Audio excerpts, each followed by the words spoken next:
NDA में टकरार, बिहार में उलझे रामविलास और चिराग पासवान, एक ही सीट पर उलझ रहे हैं चाचा भतीजा। ये खबरों को विस्तार से जानते हैं। उससे पहले अगर आप भी हमारे चैनल पर नए हैं तो चैनल को सब्सक्राइब कर लें, वीडियो को प्यारा सा लाइक जरूर कर दें। बिहार में चिराग पासवान और उनके चाचा के बीच 36 का आंकड़ा, संयोग से तो एक ही सीट पर दोनों दावेदारी पेश कर रहे हैं, जिसकी वजह से एनडीए गठबंधन में मुश्किलें बढ़ रही हैं। बिहार में राजनीतिक का इतिहास रचा जा रहा है, जहां की चाचा और भतीजे एक ही सीट के लिए लड़ते दिख रहे हैं। भतीजे से पटती नहीं चाचा की तो नीतीश कुमार और तेजस्वी यादव के सियासी खेल में भी फंस जाते हैं। चाचा भतीजे के रिश्ते के बाद अब एक संग रिश्ते की तकरार दोबारा सामने आ रही है। चिराग पासवान और उनके चाचा पशुपति पारस के बीच हाजीपुर संसदीय सीट को लेकर सियासी घमासान हो रहा है। रामविलास पासवान की इस पारंपरिक सीट पे चाचा भतीजे दोनों ही दावा ठोक रहे हैं। पशुपति पारस भी अपना पूरा सहयोग कर रहे हैं। संयोग तो दोनों के एनडीए गठबंधन के सहयोगी हैं, लेकिन रामविलास पासवान के जाने के बाद पशुपति पारस ने चिराग पासवान के लोक जनशक्ति पार्टी की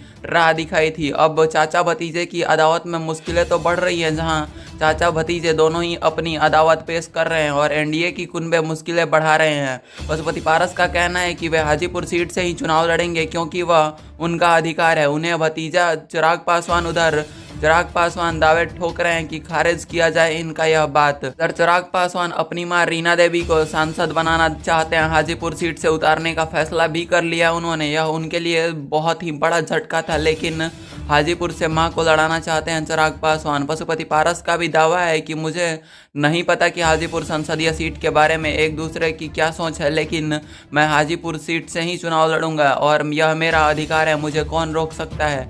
चाचा से बगावत के बाद चिराग पासवान ने लोक जनशक्ति पार्टी के नाम से एक पार्टी बनाई। वे इस पार्टी के अध्यक्ष और जमुई के सांसद हैं। और क्या वे पशुपति पारस का दावा सच होगा या नहीं, यह आप कमेंट बॉक्स में ज़रूर बताएं। पशुपति पारस ने भी चिराग के बिना नाम लिए ही वह जमुई संसदीय सीट क्यों छोड़े, उन्होंने ऐसा कमेंट किया। मैं पूरे विश्वास के साथ कहना चाहता हूं कि आगामी लोकसभा चुनाव में जहां से जमुई में किसी भी सीट से अगर चिराग पासवान जीत गए तो अब कहना यह ठान ली है सियासी जंग। चिराग पासवान ने कहा कि यह ऐलान था कि वह चाहते हैं कि उनकी मां हाजीपुर से लोकसभा चुनाव लड़े और इसी पर उनके स्वर्गीय रामविलास पासवान के आत्मा को शांति मिलेगा, ऐसा चिराग पासवान का कहना है। पशुपति पारस ने भी जमकर ठान ली है। लोकसभा चुनाव 2024 में जैसे ही नज़दीक आ रहे हैं, उनका भी कहना है कि साथ ही कुछ भी हो जाए लेकिन दूसरों का विरोध तो सामने आकर करूंगा, लेकिन कभी चिराग पासवान को हाजीपुर की सीट नहीं दूंगा।